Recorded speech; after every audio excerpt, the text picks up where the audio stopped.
Back in 2015 and 2016, Audible was one of the most popular sponsors on YouTube. Since then, Audible sponsorships have become a lot less common, but not because the sponsorships didn't do so well, but actually because the sponsorships did do so well. You see, Audible has very much become a monopoly over the past several years, growing to a market share of 63.4%.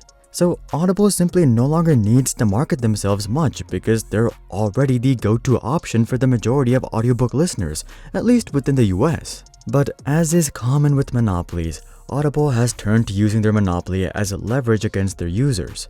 And I'm not talking about their listeners, I'm actually talking about their tens of thousands of authors and writers that make the entire platform possible. For quite some time now, Audible has gotten used to the practice of forcing authors and writers into extremely unfavorable deals. Authors really can't do anything about it though, as they have much more to lose if their books are not on Audible. This is especially bad if you don't have a big publisher backing you and you're an indie author.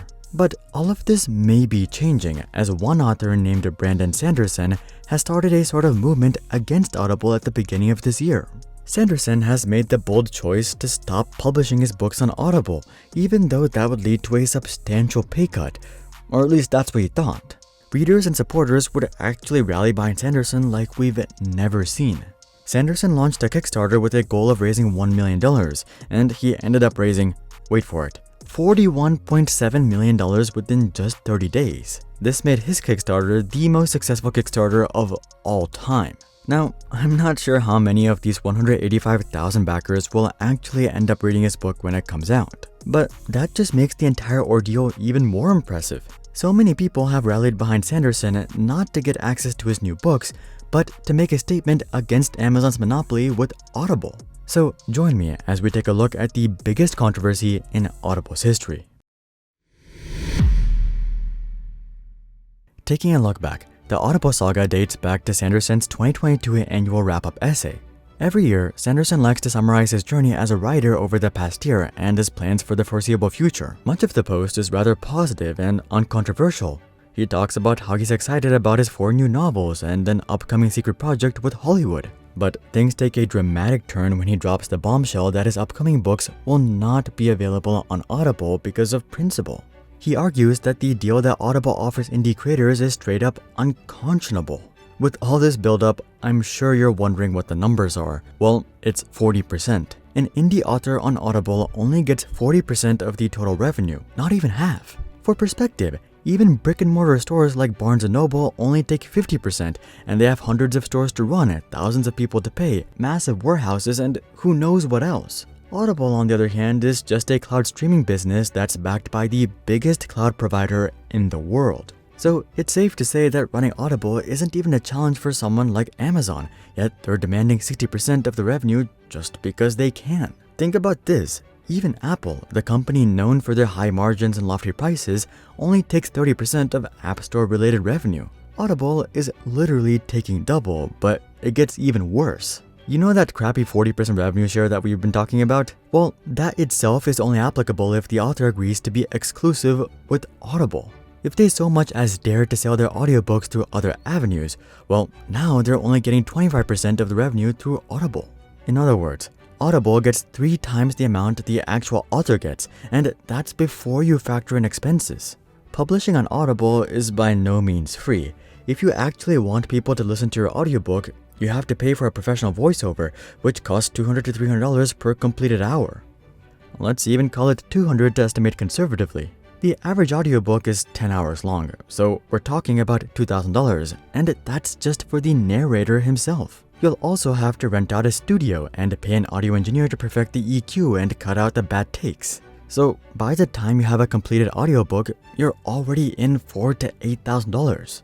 Production studios that take care of the entire process from beginning to end usually charge around $6,000, so we'll go with that. In terms of revenue, the average audiobook retails for $20 to $30, but it's safe to assume that indie authors will be closer to the lower end of that at $20. This means that with Audible's exclusivity deal, authors have to sell 750 copies before they even make a dime in profit. If they don't choose to be exclusive with Audible, well, they now have to sell 1,200 copies to reach the same $6,000 from Audible. I think you can see why this is such a big problem for the average indie author that only sells 250 copies. Even if they choose exclusivity, they're losing $4,000 from the entire ordeal. To mitigate these expenses, authors often turn to a revenue sharing deal with the voice actor/narration company, but that simply reduces the author's cut to single-digit levels. AKA, Audible ends up pulling in 10 times more revenue per copy sold than the actual author. No wonder Amazon was willing to pay $300 million for Audible way back in 2008. Hearing all this, you might be saying, oh, well, thankfully there's plenty of other platforms where I can buy audiobooks from as well. I can just go to Apple Books or Recorded Books or even look for another platform, right? If only it were that easy. Unfortunately, buying audiobooks from one of these other popular platforms just makes the situation even worse. You see, most of these other popular platforms just get all of their audiobooks from Audible themselves through a back-end deal. In fact, Apple was exclusively working with Audible for an entire decade up until 2017. And that deal only came to an end because regulators were getting involved. By ending the deal, Apple got regulators to step back, but that didn't really make things better. Technically speaking, Apple is no longer exclusive with Audible, but they're still basically exclusive with Audible if you know what I mean. And this is the same case with many of the other popular platforms as well. So if you buy from one of these, I guess, resellers really, you're unfortunately just making the issue worse, as not only does Amazon have to make money, but Apple or whoever the reseller is does as well. This simply gives more reason for Audible to continue raising their fee. I mean, this is how we ended up in the current situation itself. No matter where you go, there's a good chance that you're actually just buying from Audible, giving them an extraordinary amount of leverage against authors and publishers. Usually, you hear about publishers ripping off artists, whether that be musicians or actors or whatever else. But in this case, Audible rips off the publishers as well, because they can. If publishers want to distribute their audiobooks as much as possible, they pretty much have to make a deal with Audible, and it's not easy to back away from these deals either. Once an author or publisher signs an exclusivity deal with Audible, they used to be locked in for a full 7 years. Substantial protesting has brought this all the way down to 90 days, but it's still not all that great when you consider why the lock-in period even exists.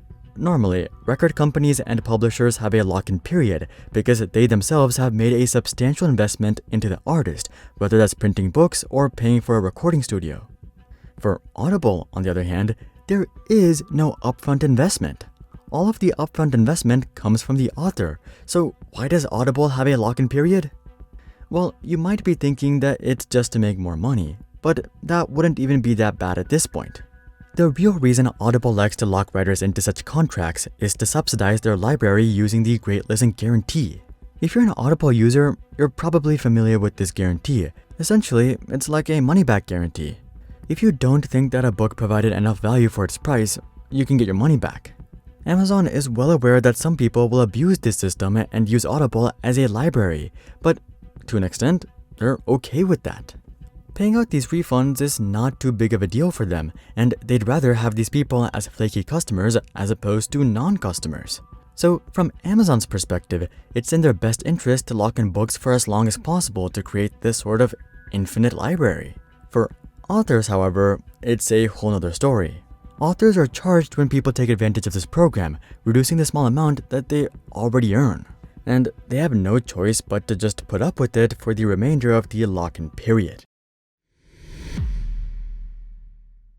All of that brings us back to Sanderson and his fight against Audible. Not only did Sanderson want to point out all of the major shortfalls of Audible, but he wanted to propose a few alternatives, which was way harder than he originally imagined. Every single publisher and streamer he talked to already had ties with Audible, except for Spotify and Speechify.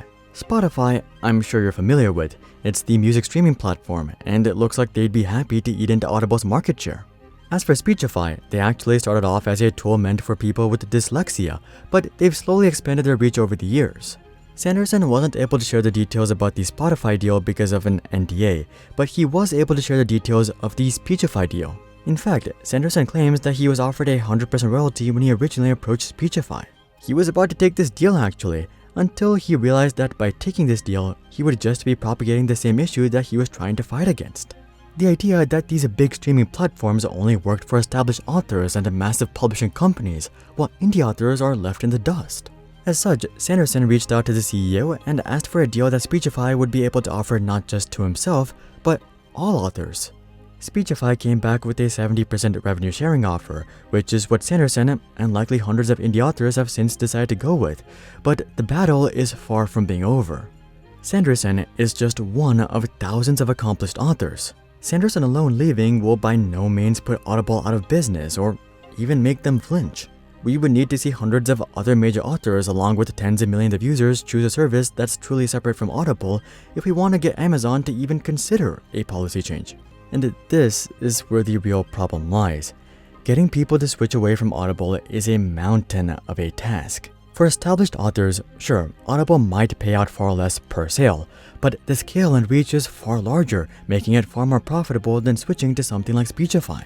And as for users, well, another Amazon service fits right in with their lifestyles. They probably already have a Kindle and an Alexa smart speaker and the perks of being both a Prime member and an Audible subscriber and all of that.